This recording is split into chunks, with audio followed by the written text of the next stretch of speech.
Bonjour tout le monde.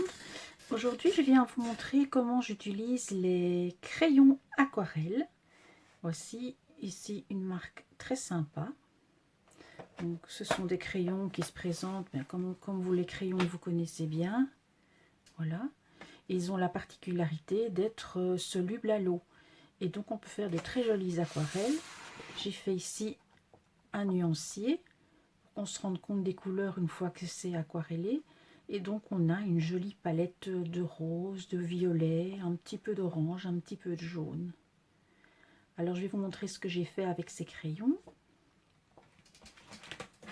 J'ai fait cette carte ici, toute douce, avec les feuillages et les fleurs de chez Shoe Flowers.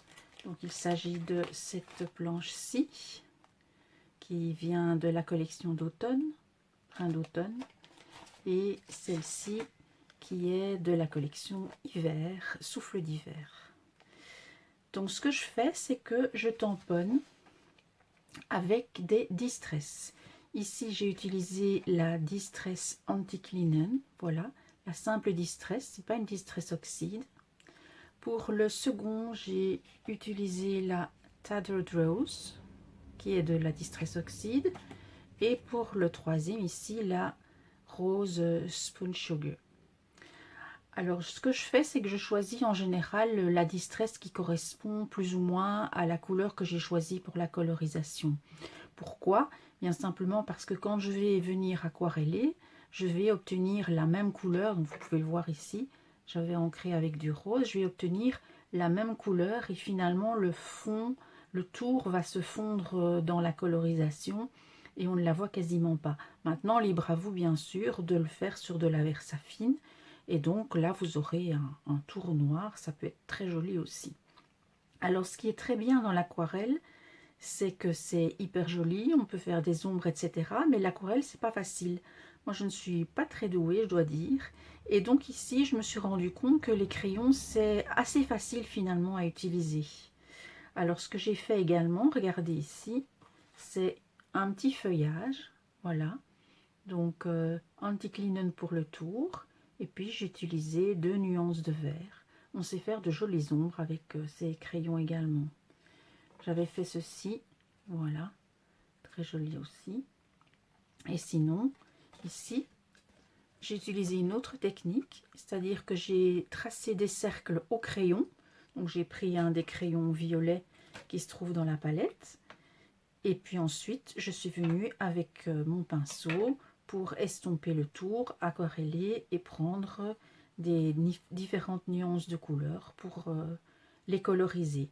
Les petites taches sont faites également au crayon. Alors, comment fait-on? Ben, c'est très facile.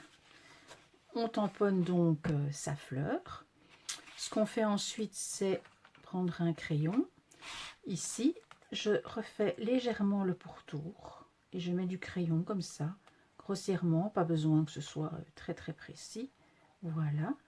Et ensuite, je prends un crayon, ici un pinceau à réserve d'eau, et je viens étaler la couleur.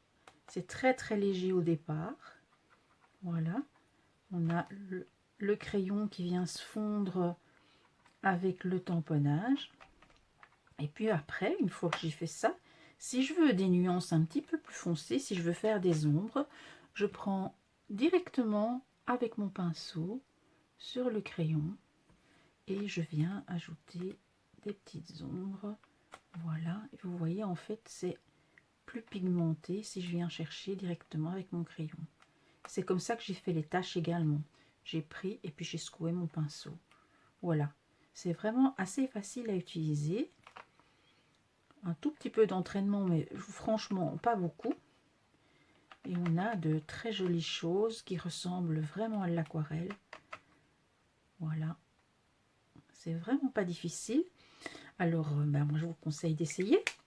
Vous avez certainement ce qu'il faut à la maison, voir les crayons de couleur de vos enfants. Eh bien, j'attends de voir vos réalisations. Venez nous montrer tout ça sur le groupe Chou et amusez-vous bien.